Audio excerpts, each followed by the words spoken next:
So Freunde, herzlich willkommen zu einem neuen Video und ich würde mal sagen, Hefte raus, Klassenarbeit, denn heute soll es um animalische Düfte gehen. Und warum braucht man da jetzt ein Heft für? Ganz einfach, wir starten erstmal mit ein bisschen was Faktischem rein. Also wir fangen jetzt nicht direkt mit den Düften an, sondern ich versuche euch so ein bisschen eine Einführung in dieses Thema zu geben. Wen das nicht interessiert oder wer alles weiß, der springt einfach direkt zu den Parfums. Ich blende euch die Timecodes unten ein. Für alle, die sich immer schon gefragt haben, warum will jemand nach Tier riechen, sind animalische Düfte immer irgendwie eklige, stinkige Düfte und ist da immer Tier drin oder geht das auch in vegan? Diese ganzen Fragen klären wir heute. Wir starten direkt rein, um keine Zeit zu verlieren. Also erstmal, warum hat man animalische Düfte oder warum gibt es animalische Noten in Düften? Und das kann man ganz einfach zusammenfassen. Meistens bringt eine Animalik erstmal mehr Langlebigkeit und Tiefe in so Düfte. Es kann aber auch so ein bisschen so eine erotische, warm, sinnliche Note hinzufügen. Gerade bei so Moschusdüften ist das oft der Fall. Oder halt auch diesen, was ich gerade gesagt habe, körperlichen, hautähnlich erotischen Aspekt verstärken. Also meistens viele dieser animalischen Noten riechen alleine überhaupt nicht gut, aber im Zusammenspiel, Parfum ist ja immer ein Zusammenspiel aus verschiedenen Noten, das wissen wir alle, dann kann das durchaus eine aphrodisierende Wirkung haben. Und wir fangen jetzt mal mit den typischen, ich sage jetzt mal, tierischen Inhaltsstoffen an, die, und das sage ich jetzt extra dazu, in den heutigen Parfums meistens, nicht immer, aber allermeistens synthetisch sind. Und das erste ist Ambergris, auch Ambra genannt, nicht zu verwechseln mit Amber. Das ist eigentlich aus dem Verdauungswal von Pottwalen. Ja, und was ich auch nicht wusste, ist, dass es gibt halt so Meerestiere, auch zum Beispiel Tintenfische, die scheinbar sowas wie Schnäbel haben. Und damit der arme Wal sich da jetzt nicht irgendwie den Darm kaputt macht, umhüllt der das mit diesem Ambergris und das kann man dann da rausnehmen. Das stinkt dann wahnsinnig und wenn man das monatelang liegen lässt und das dann oxidiert, dann riecht es irgendwann toll, süßlich, wärmend, so ein bisschen moschusartig und bringt so eine leicht maritime Note rein. Wie gesagt, heutzutage ist das meistens synthetisch. Kennt ihr zum Beispiel als Ambroxan. Das ist zum Beispiel so ein Molekül, was Ambergris oder Ambra ersetzen soll. Es gibt auch immer noch so eine gefundene Ambra, wenn jetzt ein Wal angeschwemmt wird, ist aber super teuer, super selten, also findet man eigentlich kaum. Kann man eigentlich abhaken. Immer wenn ihr irgendwo Ambroxan lest oder halt Ambergris, Ambra, wird das in den meisten Fällen, bitte nicht 100%, aber in den meisten Fällen synthetisch sein. Das gleiche gilt für Moschus. Es gibt auch immer noch diesen Hirschmoschus, meistens aus Sibirien oder so. Das ist aber auch die Seltenheit. Ja? Also eigentlich, klar, es gibt diese Moschustiere wie Hirsche und Ochsen und sowas, wo das eigentlich ursprünglich herkommt. Ist so ein warmer, leicht pudriger, sinnlicher Duft, wird natürlich auch meistens synthetisch erzeugt und vielleicht habt ihr es mal gesehen, es gibt in Parfums sowas, das heißt weißer Moschus, dieses ganz fluffige, das hat nichts mit echtem Moschus zu tun. Kann man direkt knicken, macht auch eher so eine Pudrigkeit, bringt aber weniger Animalik. Also weißer Moschus ist jetzt kein wirklich animalischer Bestandteil. Dann gibt es Cibet und Castoreum, da haben wir auch schon mal drüber geredet. Castoreum auch bekannt als Bibergeil.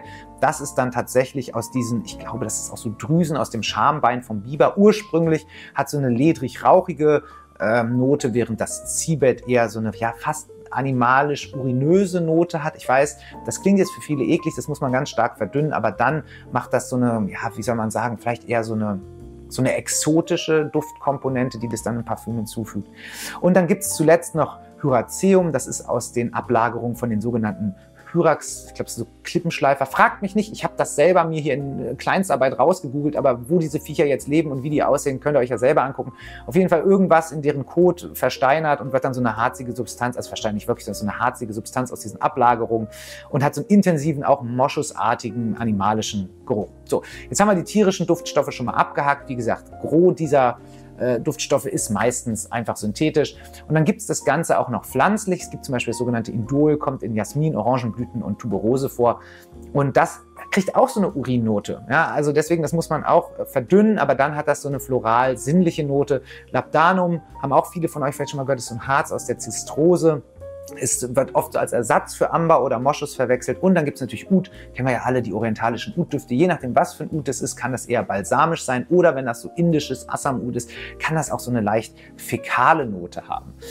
Und dann gibt es natürlich noch so ein paar kleine, ich sag jetzt mal, Additionen einfach, ne? Also so Würznoten, die auch eine leichte Animalik haben können. Zum Beispiel Kreuzkümmel kriegt manchmal so eine Schwitzigkeit. Ist, glaube ich, auch in diesem Sécrétion Magnifique, diesem ganz bekannten Duft davon, Etat Libre d'Orange drin. Nelke kann auch so eine medizinische Note haben, ähnlich wie Safran haben ja viele, dass die da so eine Zahnarztnote kriegen.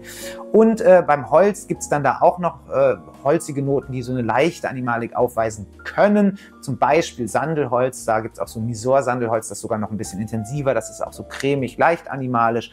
Und auch beim Vetiver kann das durchaus vorkommen, dass der, wenn der sehr erdig ist, auch so ein paar animalische Noten mit sich bringt. Und dann, ja, können wir jetzt vom Hundertsten ins Tausendste, ne? Das ist bei Ylang und selbst schwarze Johannisbeerblätter. Also ihr könnt mal gucken, gerade bei animalischen Düften, da wundert man sich manchmal, dass da jetzt gar nicht so offensichtlich was Animalisches drin ist und trotzdem werden sie so wahrgenommen und das liegt dann an solchen Sachen. Ja? Rein theoretisch könnte sogar Honig, Heu, Tabak, all solche Noten in Verbindung mit anderen Noten eine Animalik ergeben und es gibt eine sinnliche Tiefe. So, jetzt sind wir erstmal mit dem Vorgeplänkel los. Tut mir leid, dass wir jetzt hier so ein bisschen so eine Wikipedia-Show gemacht haben. Und ich mag animalische Düfte. Ich finde es unterrepräsentiert. Ich habe leider, glaube ich, weiß ich nicht, selten bis nie irgendein Video zu dem Thema gesehen. Deswegen machen wir das heute. Wir sind ja hier die sich für Sachen interessieren, die für alle anderen uninteressant sind. Ne? Deswegen schön, dass ihr da seid. Übrigens an alle, die überhaupt da sind, erstmal vielen lieben Dank auch für die Kommentare. Ich freue mich total, dass es überhaupt Leute gibt, die das hier interessiert, weil wir sind ja schon so ein bisschen grenzwertig unterwegs, oft zumindest weit ab vom Massengeschmack. Also umso schöner, dass wir uns heute der Animalik widmen können. Und ich würde sagen, wir machen so ein bisschen von bis. Also wir fangen mal bei leicht an und steigern uns hoch zu stark. Also wir fangen erstmal mit einem Duft an, der jetzt vielleicht nicht ganz so super doll, wobei doch, die sind eigentlich alle super doll. Ich glaube, da ist kaum was bei, was jetzt wirklich irgendwie, naja, doch, manche mehr, manche weniger. Aber eigentlich sind die schon alle ziemlich dolle. Und wir fangen heute an mit einem Duft, der ja super ausgefallen ist. Das ist von Adi Alevan, falls den jemand kennt. Das ist so ein, ja, das ist nicht ein Parfümeur, sondern es ist ein Künstler aus Rumänien, der diese Flakons macht. Die Verpackung dazu ist noch viel abgedrehter. Das ist so eine Holzbox mit ganz viel Leder und so. Er macht nicht die Parfums selber, aber er macht halt diese Flakons und die werden alle in Handarbeit gemacht. Dauert irgendwie, glaube ich, so 8 bis 13 Stunden, je nachdem, wie aufwendig so ein Flakon ist. Und das ist ein sehr neuer Duft aus diesem Jahr, der heißt Leaves in the Wind, also die Blätter im Wind, das Elixier de Muscel oder Muscel, naja, fragt mich nicht. Und ich weiß, ich halte diese Teststreifen falsch rum, man sprüht es eigentlich auf diese Seite, aber ist mir scheißegal. Tolle Sprüher übrigens. Ich brauche einfach immer so ein bisschen Auflagefläche, sonst macht mir das keine Freude. So, und was an diesem Duft besonders ist, muss man mal sagen, dass in erster Linie der mich an einen ganz anderen Duft erinnert hat, nämlich an den Reliquia von Zoccinelli. Und zwar total, was mich ein bisschen überrascht, weil hier ist auch Weihrauch drin. Also hier gibt es keine Kopf-Herz-Note, sondern es ist eher so eine Melange. Aber dieser Weihrauch kommt eigentlich in den Noten relativ zum Schluss. Der ist hier super präsent. Also wir haben hier Zibet, Zimt, Bibergeil und dann haben wir Leder, Magnolie, schwarzer Pfeffer, Tabak, auch das habe ich ja gerade gesagt, Tabak, Heu, solche Noten können auch eine Animalik mit sich bringen, rauchige Noten, Amber, Ambrinol, das wird wahrscheinlich dann auch eher so ein Molekül sein, nehme ich mal an, Birke, Fenchelsamen, Labdanum, auch das hatten wir gerade, das Zistrosenharz, Lavendel, Moschus, Oud, Patchouli, Staub, das ist meine Note, Vetiver und Weihrauch. Und wie gesagt, ich kriege hier in erster Linie diesen ganz typischen Zoccinelli-Weihrauch. Aber im Reliquia ist das ja auch so, dass der so sehr hell wirkt, so sehr leuchtend, gar nicht so muffig, dunkel, sondern eher hell. Und diese wunderschöne Zimtnote mit dem leichten Tabak und Pfeffer zusammen gibt so eine schöne Würzigkeit. Witzigerweise ist das Zibet und das Bibergeil in der Kopfnote fast nicht präsent. Also für Leute, die sich jetzt, deswegen habe ich ihn zuerst genommen, vor Animalix ein bisschen fürchten, ist das hier ein toller Einstieg. Allerdings sind die relativ schwer zu bekommen und auch ziemlich teuer. Ich glaube, der kostet so 280 € für die 50 Milliliter. Und falls ihr euch jetzt fragt, wo hat man das her? Es gibt die natürlich bei ihm auf der Website. Es gibt aber auch Webshops, seriöse Webshops, by the way. Zum Thema seriöse Webshops kommen wir nachher nochmal. Wo man die auch bekommen kann, wo auch immer so ein gewisser Bestand, den er herstellt, geht an diese Shops und da kriegt man das dann auch. Leider in keiner Parfümerie, die ich jetzt kenne. Dafür ist es dann zu klein. Wird als süß animalisch beschrieben und ich kann euch nur sagen, wenn ihr auf so, ich sag mal wirklich herbstliche, bisschen rauchig, süße Düfte mit so einer ganz leichten Animalik-Note steht, die wie gesagt in der Kopfnote auch gar nicht präsent ist, also aufs erste Riechen wirkt der hier wirklich erstmal wie ein heller Weihrauchduft, dann müsst ihr den dringend probieren. Es ist eine absolute Empfehlung, super nischig, aber wirklich ausgefallen. Und der Typ, der diesen Duft gemacht hat, ich glaube Michel Marin oder so heißt der, müsste ich jetzt nochmal nachgucken, der hat auch für so andere, ja genau, Michel Marin, der hat vor allen Dingen auch solche Düfte gemacht für Extra Virgo, die wirklich auch wild sind, für alle, die denen was sagt, oder denen diese Marke was sagt. Probiert es mal aus, ist wirklich wild. So, als zweites, und da sind wir eigentlich schon relativ weit in der Animalik, das ist jetzt eigentlich, also machen wir quasi von Stufe 1 direkt auf Stufe 6, aber was soll ich machen, ne? Also so ist das hier halt. Haben wir den The Lover's Tale von Francesca Bianchi, ja, dieser kleine, ganz dunkle Duft hier. Das ist eigentlich so ein ledrig-animalischer Duft. Und klar, bei Francesca Bianchi geht es immer irgendwie um das Thema Liebe und Begehren und so. Und hier ist es irgendwie die Befreiung aus der Prüderie oder sowas. Achtung, Sprüher geil. Ich finde diese Sprüher wirklich, das ist so absolut geil. Sorry, ich muss aufhören mit diesen ordinären Wörtern. Wir sagen hier nicht mehr geil, wir sagen jetzt super oder prima oder phänomenal. Und hier ist man wirklich, also der schießt einem das Leder quasi auf so eine brutale Art in die Nase. Ja, es ist wirklich, Mann. Also das ist auch eine ganz präsente Rose mit drin, Irisbutter, ägyptischer Jasmin, wir hatten das gerade, das Indol im Jasmin. Leder, Irisbutter, ägyptischer Jasmin, Bibergeil, bulgarische Rose, Eichenmoos, Heliotrop, Honig. Auch Honig kann eine Animalik haben. Labdanum, Mimose, Pfirsich, Bergamot, Sandelholz, Vetiver. Ledrig animalisch und es ist ein wunderschöner Duft. Die Rose ist so ganz leicht eingebettet, also es ist jetzt nicht so ein typischer Rosenduft, sondern wirklich in erster Linie hat man hier diese fette Irisbutter mit diesem Leder. Also das ist wirklich unfassbar. Also den würde ich euch auf jeden Fall mal anraten, gerade weil das so ein bisschen niedrigschwellig ist vom Preis her. Man muss dazu sagen, dass Bianchi von bis ist, was so die Tragbarkeit angeht. Und ich würde sagen, gerade der The Lover's Tale ist schon eher so ein Advanced-Duft. Der schallert schon ordentlich rein. Weiß ich jetzt nicht. Also fürs Office ist das nix. Und ich habe den ehrlich gesagt auch noch nicht oft getragen. Einfach weil der auch wahnsinnig stark projiziert. Aber wer Bock hat, sich mal in so einen animalischen Lederduft mal so kopfüber reinzustürzen, der sollte dem mal eine Chance geben. Insgesamt, viele der Bianchi-Düfte sind wirklich toll. Auch wenn ich sagen muss, und das sage ich jetzt ganz leise, die ähneln sich manchmal ein bisschen. Also sie hat so eine DNA, also Bianchi-Düfte finde ich immer, das riecht man relativ schnell raus. Die haben so ein bisschen, ich meine gut, das hat Orto Parisi ja zum Beispiel auch, dass die so eine sehr ähnliche Grund-DNA haben und sich dann eher so ja, in der Kopfnote unterscheiden und dann im Verlauf so ein bisschen irgendwie, ich sage jetzt nicht alle auf demselben Akkord enden, aber es gibt sowas wie, vielleicht kann man das so einen Hausakkord nennen, den zumindest gefühlt ich in jedem Bianchi-Duft irgendwie wahrnehme. Ne? Aber nichtsdestotrotz würde ich euch raten, hier sind wir zwar eher ledrig als animalisch, aber die Animalik ist schon da, kann man nicht wegdiskutieren. Und jetzt kommen wir direkt zu einem Duft, wo die Animalik noch viel deutlicher da ist und das ist der Cuyum von Orto Parisi. Ja, der wurde hier in den Kommentaren auch schon das eine oder andere Mal angesprochen. Ich muss sagen, also Cuyum ist ein Duft für mich, ich habe den gehasst, als ich das erste Mal gerochen habe, wirklich. Also das ist einfach, das war unerträglich, ich musste den sogar abwaschen. Das ist so ein Ding, also wenn man das, keine Ahnung, vielleicht seht ihr das alle anders, dann schreibt es in die Kommentare. Also für mich war das ein Duft, beim ersten Riechen war das überhaupt nichts, wo ich mich mit anfreunden kann. Habe ich gedacht, wer will so riechen? Man muss ein bisschen die Geschichte zu Orto Parisi kennen. Das ist ja so der Garten seines Großvaters und ich glaube sein Vater und ich glaube auch sein Großvater waren beides Metzger. Und hier in diesem Duft soll so ein bisschen dieses rohe, unverarbeitete Leder, also dieses frisch abgezogene Tierhaut ist hier quasi das Thema. Und das ist wirklich ein Duft, also ich sage immer, das ist ein Draußenduft. Den kannst du eigentlich in geschlossenen Räumen kaum tragen. Ich übertreibe jetzt vielleicht ein bisschen, aber je nachdem, wie viel man sprüht, der hat wirklich so eine Süße. Manche sagen, es ist eine Himbeere. Ich finde wirklich, das riecht so ein bisschen wirklich faulig. Also nicht unangenehm, aber ihr wisst ja, wie das so ist, wenn so Fleisch so eine Süße hat, so ein bisschen blutig süß ist das hier. Ultra rauchig. Dann dieses ganz fette Leder. An manchen Tagen ist der so richtig einnehmend, kuschelig warm. An anderen riecht er einfach wie eine Schweinshaxe. Da muss man wirklich gucken. Das ist sehr tagesformabhängig. Aber entwickelt sich dann super schön. Ja, also das wird dann ein viel gefälligerer Duft. Allerdings braucht der eine Zeit, der hält auch sehr lange. Und am Ende kommt dann so diese typische Moschusbasis durch, die in allen Orto Parisis drin ist. Also es ist echt krass, weil das wird man nicht denken, wenn man den riecht am Anfang, wie der endet. Also es ist ein Wahnsinnsverlauf. Aber dieses Süße mit dem Leder und dem Rauch und dieser starken Animalik, das ergibt schon so ein... Ich habe mal irgendwo gelesen, es riecht halt wie wenn einer im Leichenschauhaus raucht. Also weiß ich nicht, ob ihr da Bock drauf habt. Ich muss sagen, ich trage den, wie gesagt, mittlerweile sehr, sehr gerne, aber es ist eine Hassliebe gewesen. Also das war jetzt nicht Liebe auf den ersten Riecher.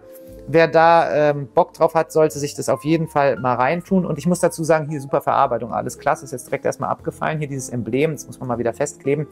Es war ganz spannend. Ich war letzte Woche hier in Hamburg bei Lubna bei einem Event und da war Alessandro Gualtieri persönlich da.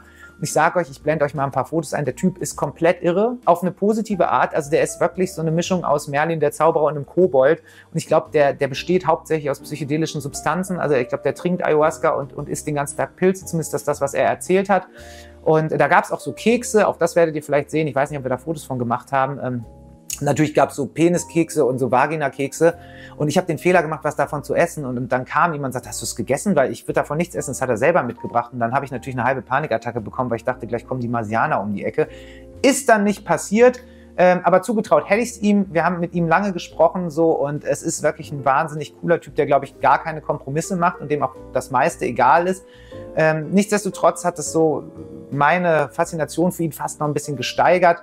Total wirrer Typ, aber wie gesagt, sehr, sehr irgendwie so ein liebevoller Kerl. Also wenn ihr mal die Chance habt, irgendwie Alessandro Gualtieri irgendwo zu treffen oder der bei euch in der Nähe bei irgendeinem Event in der Parfümerie ist, geht definitiv mal hin, ist geil. So, jetzt habe ich gar nicht erzählt, was im Koium drin sein soll. Das weiß man nicht, er veröffentlicht die Noten nicht, aber man sagt, es ist Veilchen, Animalik, Holz, Leder, Weihrauch und natürlich so ein bisschen Patchouli, Vanille untenrum. Und eigentlich soll auch in allen Orto Parisis Oud sein, aber hatten wir schon mal das Thema Oud in Orto Parisi Düften. Weiß ich nicht.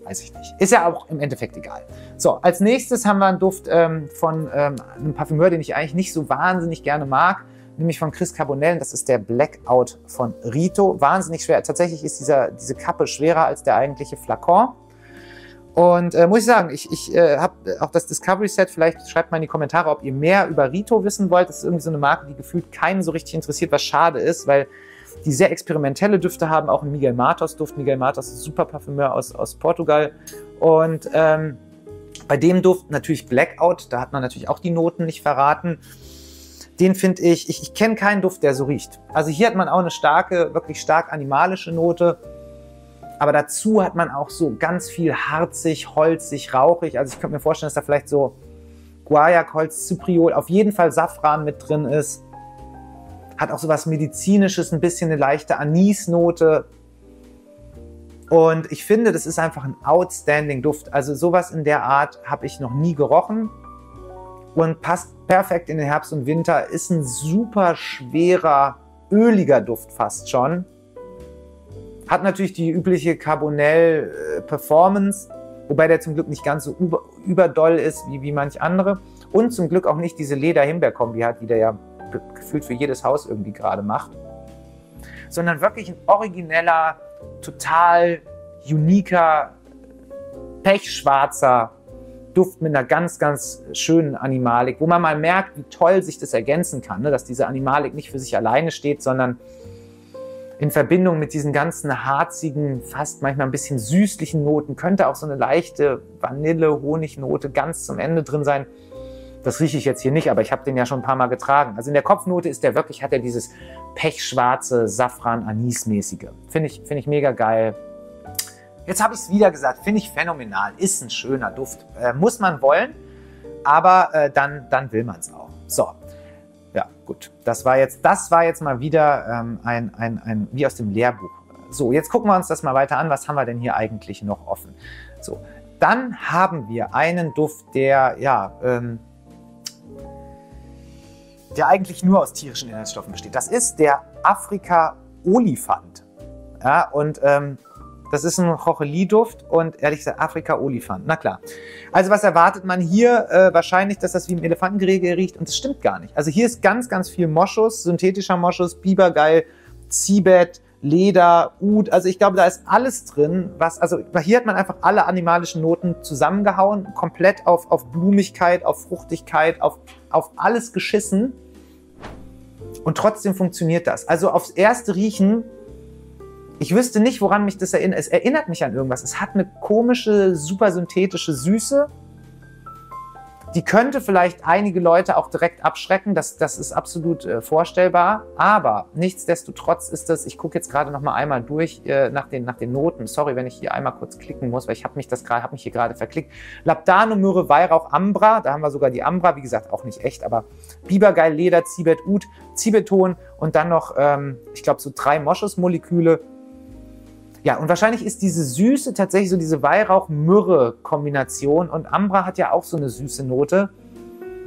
Und das Ganze zusammen mit dieser Leder-Oud-Zibet-Kombi mega krass. Also das ist ein Duft, den muss man nicht mögen, den werden wahrscheinlich auch viele gar nicht so super toll finden, aber ich finde, man muss den mal gerochen haben, weil auch der eine ganz einzigartige DNA hat. Es gibt Leute, die vergleichen ihn mit einem Leather Oud von Dior, was ich persönlich absolut nicht nachvollziehen kann. Also mit dem Leather Oud von Dior hat der meiner Meinung nach gar nichts zu tun.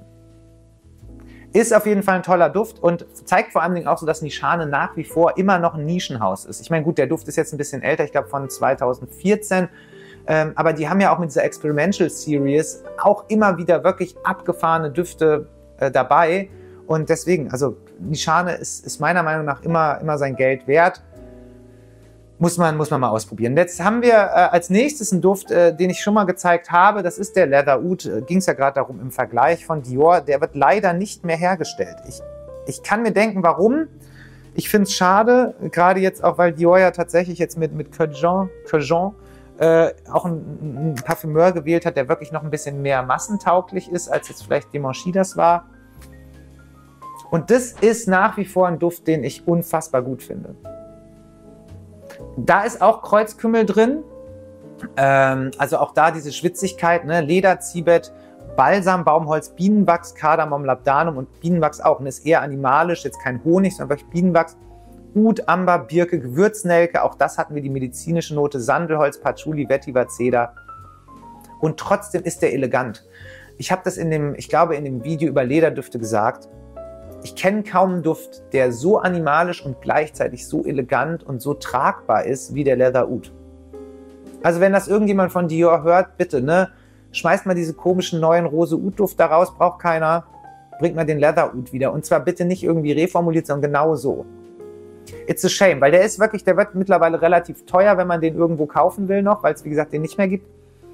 Und es entgeht einem ein wirklich toller, ledrig, süßer, klar, animalisch, aber auch eleganter Duft. Selten sowas gerochen. Also absolut outstanding. So, da muss man wirklich sagen, das haut ordentlich rein. Dann haben wir eine Marke, die auch selten irgendwo gezeigt wird, nämlich Marlou.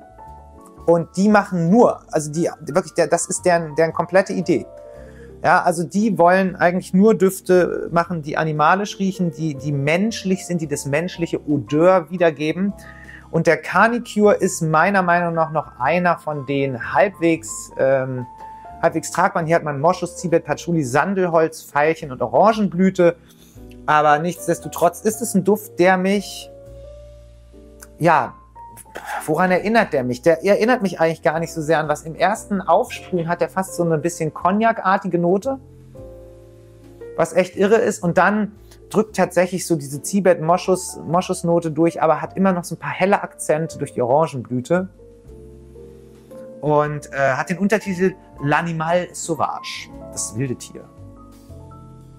Also hier muss man wirklich sagen, der hat so eine ganz dezent, vielleicht urinös-animalische Note, allerdings ganz toll eingebettet in dieser Patchouli-Sandelholz-Basis. Wobei das Zibet natürlich schon auch gerade in der Kopfnote raussticht. Und das ist ja genau das. Das ist allerdings insgesamt ein leiserer Duft. Also für Leute, die jetzt sagen, ich mag so Düfte, ich muss damit aber nicht meine Umgebung beduften, die können absolut hier mal die Nase reinhalten. Und dann bekommt man wirklich einen tollen, sehr uniken Duft von einer ganz kleinen Marke. Kosten auch, glaube ich, nicht so viel. Kosten, glaube ich, irgendwie so um die 120 Euro. Ich will nicht lügen. Ich glaube, ja. Da habe ich auch das Discovery Set bestellt, weil ich dachte, das können wir ja mal als Video machen. Leider ist das Discovery Set echt super scheiße, weil das ist so, also die musst du so aufschrauben, diese Dinger.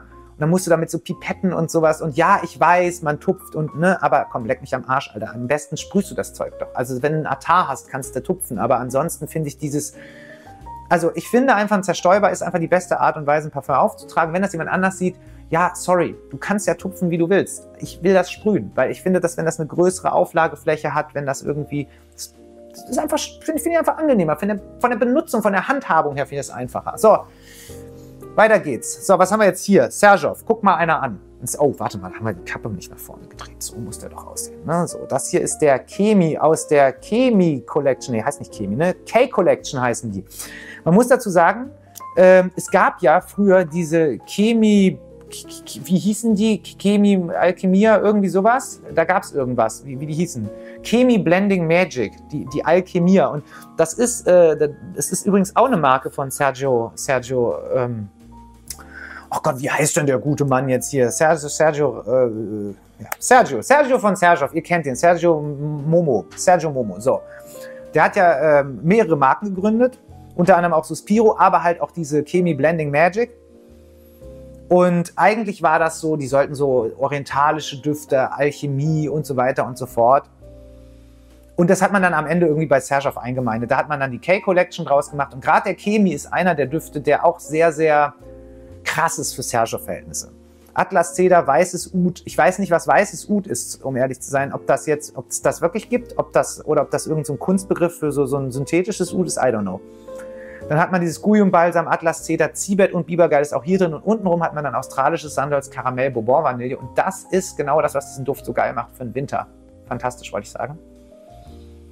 Es rutscht mir immer wieder raus. Ich weiß auch gar nicht, warum ich es weglassen will. So schlimm ist das Wort nicht. Ne? Kennt man, ist ja gelernt mittlerweile. Seit Saturn, Geiz ist geil, darf man das ja sagen. Weil der Chemie, also wirklich, der hat dieses, was viele als Kuhstall bezeichnen würden, hat der auch, kann man nicht wegdiskutieren am Anfang. Endet dann aber auf dieser Karamell-Vanille-Basis und es ist wirklich für mich der perfekte Winterduft. Der hat so eine Mischung also für mich würde ich sagen, hat das fast so einen Weihnachtsmarkt-Vibe. Ich weiß überhaupt nicht warum. Also da ist ja gar keine Nelke oder so typische Glühweinsachen, überhaupt nicht, sondern einfach dieses schon animalisch, stallige, fast ein bisschen landluftartige mit dieser süßen Karamell- und Bourbon-Vanille-Basis. Also man kann ja über Sergio sagen, was man will. Und auch da, schreibt mir das doch mal in die Kommentare. Irgendwie, ich habe letztens überlegt, ob man mal ein Video über Sergio machen soll. Weil, was ist bei denen los? Also die letzten Düfte, die rausgebracht haben, ne, da ist, also vom Homme Anniversary und vom L Anniversary mal abgesehen, was ja im Endeffekt ja auch nur Flanker sind zu den regulären Düften, ob das der Torino 24 ist, ob das dieser komische, jetzt habe ich den Namen vergessen, Mann, wie heißt denn dieser alkoholfreie Duft, den wir haben, Nucleus, oder dieser King Louis, ich muss übrigens, keine Ahnung, wer King Louis ist, ne? Das ist wahrscheinlich irgendeine historische Figur, super wichtig, ich muss da immer an King Louis aus dem Dschungelbuch denken. Aber mit Animalika hat der Duft nichts zu tun. Auf jeden Fall sind das alles Sachen, die mich irgendwie nicht abholen, weiß ich auch nicht. Und diese Deos, auch eine Scheißidee, finde ich. Habe ich jetzt gesagt. Also kann ja jeder machen, wie er will, aber dieses Sergio, also kaufe ich ein Parfum für 140 €, wenn ich das auch für 40 € als Deo kriege? I don't know. Naja, egal. Chemie von Sergio, absolute Empfehlung. Würde ich euch raten. Insgesamt ist diese K-Collection ziemlich underrated. Leider auch ziemlich overpriced, muss man sagen. Dann haben wir hier noch, was haben wir denn hier noch stehen? 2 haben wir noch. 2 to go, Freunde. Und jetzt kommen wir zu einem Duft, wo ich wirklich vorher sagen muss, da habe ich ein schlechtes Gewissen. Den habe ich gebraucht gekauft, nicht neu, weil ich das eigentlich nicht unterstützen will. Ja, andere Leute, andere Meinung, ist ja in Ordnung. Es gibt auch Leute, denen ist das völlig egal. Mir ist das nicht so egal. Ich meine, ich bin jetzt kein Veganer, sage ich euch ganz ehrlich, aber ich versuche tatsächlich meinen Konsum von tierischen Produkten irgendwie zu begrenzen. Und ich finde, man muss es echt nicht in Parfums machen. Trotzdem ist hier wahnsinnig viel echtes Tier drin. Das ist der Quirtis, glaube ich, spricht man das aus, von Arèche Le Doré. Habe ich mir, wie gesagt, gebraucht gekauft, auch nicht neu. Einfach, weil ich es mal ausprobieren wollte, weil diese Noten so abgefahren klingen. Und ich muss euch sagen, Freunde, also davon abgesehen, ist wirklich auch super schwere Flakon, der Deckel hier.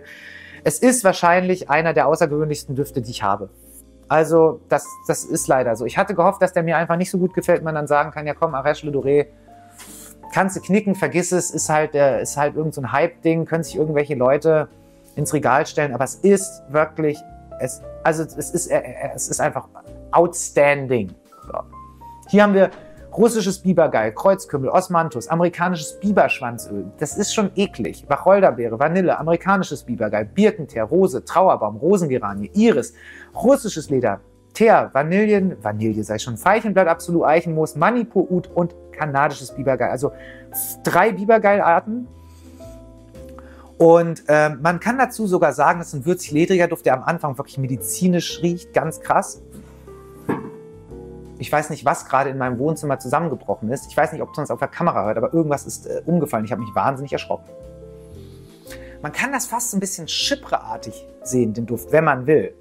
Ne? Also wenn man diese Wacholderbeere, würde vielleicht jetzt so die Bergamot ersetzen, aber man hat dann die Rose in der Herznote und das Eichenmoos in der Basis. Und das Chypre-Akkord ist ja immer dieses, ich glaube, wenn ich mich recht entsinne, ist das immer Bergamot und dann Rose und dann Eichenmoos in der Basis. Und der hat auch was von einer klassischen Parfümerie, also diese bisschen so eher in die Vintage-Richtung, aber trotzdem mit so einem ganz modernen Twist und völlig aufgedreht. Also ganz im Ernst, Freunde.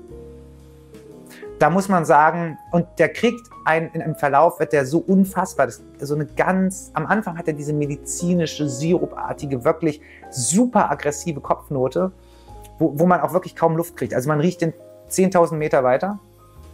Aber am Ende, wenn man den dann so ein paar Stunden drauf hat, kriegt er einfach eine wahnsinnig weiche, angenehme Vanillenote. Muss ich sagen, hat mich total abgeholt.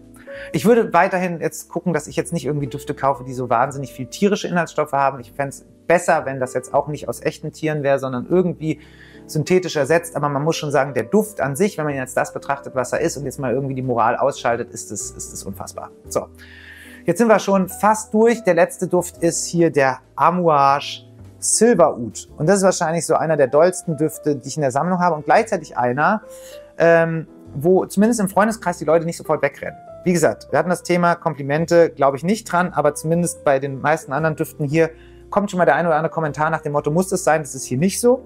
Und ich habe zu diesem Duft eine Hassliebe. Und wisst ihr warum? Überhaupt nicht wegen des Dufts, sondern deswegen. Das, was man hier sehen kann, wenn man es denn sehen kann, ist tatsächlich ein abgekratzter Batchcode. Und ich muss sagen, ich habe den bei Parfumo im Zug gekauft und das ist genau das, warum ich immer sage, kauft bei einem vernünftigen Händler, kauft irgendwo in der Parfümerie. Ich habe mich da irgendwie, weiß ich auch nicht, in einem schwachen Moment, habe ich gesagt, komm, ich kaufe das jetzt diesem Menschen da ab.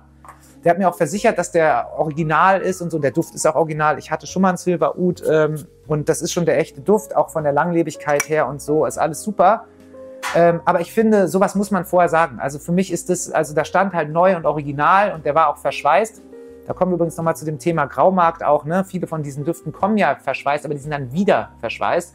Also die werden vorher aufgemacht, dann wird es abgefräst. Es kann sein, dass wie in dem Fall ein neuer Batchcode eingetragen wird. Das muss nicht zwangsläufig jetzt heißen, dass der Duft falsch ist oder so. Manchmal bedeutet das auch nur, dass ein Duft für einen anderen Markt quasi umkodiert wird. Aber im Regelfall bedeuten abgekratzte Batchcodes immer Graumarkt und irgendwelche dubiosen Vertriebskanäle. Und ich persönlich lege Wert darauf, dass ich Sachen habe, wo nicht jemand schon vorher seine Finger dran hatte. Weil dann weiß man nie, ist da vielleicht der Flakon geöffnet worden oder sonst was. Habe ich mich ziemlich verarscht gefühlt. Ich habe jetzt 1,5 Stunden ChatGPT irgendwie bemüht, um zu gucken, ob man den irgendwie rechtlich belangen kann. Kann man, mache ich jetzt aber nicht. Ernsthaft nicht. Ich habe mir gedacht, komm, ich könnte, aber ich mache es nicht. Weil der Duft ist in Ordnung, aber passt auf, wo im Zug ihr kauft. Und da gibt es echt eine Menge Arschlöcher, die auch dann am Ende nicht mehr antworten und euch über den Tisch ziehen wollen.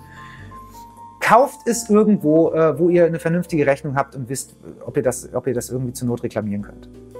So, und was haben wir hier? Hier haben wir einfach ein brutales Assam Oud zusammen mit Cypriol. Da ist auch noch Patchouli und Virginia Cedar und sowas, das rieche ich eigentlich nicht. Also das, was hier wichtig ist, ist dieses Oud, das Cypriol, was diese extreme Rauchigkeit bringt. Dann ist Bibergeil drin, Castoreum und eine Bourbon-Vanille, die der Hammer ist. Und wieso sagt jetzt der Freundeskreis nicht, furchtbares Zeug, wascht es ab? Ganz einfach, wenn dieses Oud am Anfang so ein bisschen verflogen ist, wobei man auch dazu sagen muss, das ist ganz, ganz doll angesüßt. Also da ist irgendein Stoff, der jetzt hier in den Duftnoten gar nicht drin ist. Ich glaube, es ist dasselbe wie ein Baccarat Rouge, was den so super süß macht. Sonst wäre diese Formel wahrscheinlich einfach auch untragbar. Und das ist einfach ein umarmender, warmer, für den Winter perfekt umschmeichelnder Duft. Und diese Assoziation zu Stall und sonst was ist wirklich nur ganz, ganz am Anfang. Und danach übernimmt halt diese Vanille, weiß ich nicht, ist dasselbe wie mit Gelatine und Gelatine. Ne? Da gibt es ja auch, ich glaube, es heißt Gelatine, aber die Leute sagen es auch mal falsch. Heißt es jetzt Vanille oder Vanille? Ich weiß nicht. Ist auch wurscht. Ihr wisst, was ich meine. Auf jeden Fall ist es in erster Linie tatsächlich ein winterlich warmer, rauchiger Vanilleduft, der halt durch dieses Oud und dieses Bibergeil halt das ist genau das, was ich anfangs meinte, ne, mit diesem, dass das Düfte besonderer macht. Also der wäre vielleicht ohne diese Animalik total langweilig. Der gewinnt dadurch extrem, kann ich euch nur sagen. Also wenn ihr die Chance habt, mal ein Silver Oud irgendwo zu bekommen, mich nervt das immer, habe ich auch schon mal gesagt, 100 Milliliter Flakons gehen mir auf den Keks, weil das wird man nicht los. Aber bei dem Ding, den will ich immer wieder kaufen, nur halt bei einem anderen, nicht mehr im Zug bei Parfumo. Sorry, wenn ich hier die ganze Zeit immer so Themen anreiße. Wir können auch mal ein Parfumo-Video machen, habe ich letztens auch drüber gedacht, weil da gibt es ja auch zwei Meinungen. Ne? Einerseits hat Parfumo natürlich viele positive Seiten, auf der anderen Seite ist das manchmal einfach auch der Abgrund, in den man starrt und der Abgrund starrt zurück. Das kann ich euch aber sagen, Freunde. So, Also, wir gehen das jetzt nochmal ganz kurz im Schnelldurchlauf durch, damit wir euch nochmal so ein bisschen einordnen können. Also wer wirklich mit Animalik anfangen will, ne, und ich sag mal, der Geldbeutel das zulässt, kauft euch mal diesen Duft hier, wenn ihr den bekommt, diesen Leaves in the Wind, weil das ist wirklich ein schöner Duft, gerade wenn ihr Bock auf richtig Nische habt und auch so mit diesem Soccinelli-Weihrauch was anfangen könnt, ist es ein toller Duft. Wenn es ein bisschen günstiger sein soll und ihr erstmal so ein bisschen reinschnuppern wollt, also der Bianchi-Duft hier, The Lover's Tale, auch super schön, aber auch ordentlich animalisch mit einer guten Portion Animalik. Dann gibt es hier diesen echt außergewöhnlichen, tiefen, dunklen Safran-Anis-Harzduft Blackout von Rito. Dann hatten wir, ich weiß die Reihenfolge nicht mehr ganz, ist auch egal, oder? Wir kriegen das doch irgendwie hin. Dann haben wir hier den Afrika-Olifant, der wirklich jede animalische Note verbindet, zusammen mit dieser Myrrhe und dem Weihrauch, auch wirklich, wirklich schön gemacht ist. Wir haben den Leather Oud von Dior. Wie ihr seht, ist da noch ein bisschen was drin. Wenn ihr irgendwo noch was bekommt, auf jeden Fall ausprobieren. Ein wahnsinnig eleganter, leicht ledrig animalischer Duft. Dann haben wir hier den Koyum von Orto Parisi. Wie gesagt, tagsüber tagesformabhängig, ob das jetzt Schweinshaxe ist oder wärmender Lederumhang, müsst ihr mal gucken. Dann gebt denen auch mal eine Chance. Guckt euch das mal an. Das Discovery Set kostet, glaube ich, 9 €. Also das ist wirklich Value for Money, auch wenn es scheiße ist von der Benutzung. Da sind alle 4 oder 5 Düfte drin. Malou. Und dann für alle, die sagen, nee, ich bleibe lieber bei den bekannten Marken. Wie gesagt, der Chemi von Serjoff hier aus der K-Collection. Ich kann den irgendwie nicht so richtig gut in die Kamera halten gerade, ne, habe ich das Gefühl. Aber ihr seht den. Ein ganz toller Duft, der irgendwie Gourmand-Noten mit dieser Udigkeit und dieser Animalik zusammenbringt. Ganz, ganz hervorragend. Dann den Queertes von Arèche Le Doré, was wirklich absolut die Nase zertrümmernde Artisanal Perfumery ist mit einem ganz, ganz harten Animalik-Faktor. Und zu guter Letzt mein wunderschöner, über den Tisch gezogener Graumarkt-Flakon, der Silver Oud von Amouage. Ja, also von daher, wir haben jetzt das Thema Animalik gecovert. Wir wissen, was ist Animalik, warum ist es drin, warum trägt man das. Ihr habt jetzt eine große Auswahl an wirklich super tollen und unterschiedlichen Düften. Also die riechen jetzt nicht einfach alle irgendwie nach Pisse, deswegen habe ich zum Beispiel den Salonaso nicht mit reingenommen, weil das ist für mich prinzipiell gar nicht so ein animalischer Duft, sondern einfach ein Konzeptduft oder vielleicht was für einen Club, wie gesagt. Sondern hier hat man die gesamte Range, an dem wie Animalik ein Parfum nochmal auf eine andere Ebene heben kann. Und ich hoffe, ihr hattet ein bisschen Spaß. Es war euch nicht zu lang. Ihr seid beim nächsten Mal wieder am Start. Ich sag's jetzt nochmal, also bitte, ne? Liked gerne das Video, abonniert den Kanal, macht die Glocke an. Ihr habt am Anfang schon die schöne Animation gesehen. Teilt das Video und ich freue mich auf jeden Fall, wenn wir uns im nächsten Video wiedersehen. Mir hat es heute jedenfalls wieder jede Menge Spaß gemacht. Vielen Dank an alle, die schon dabei sind. Wir sehen uns im nächsten Video hoffentlich wieder. Ich wünsche euch ein ganz, ganz schönes Wochenende, schönen Start in die Woche und tschüss!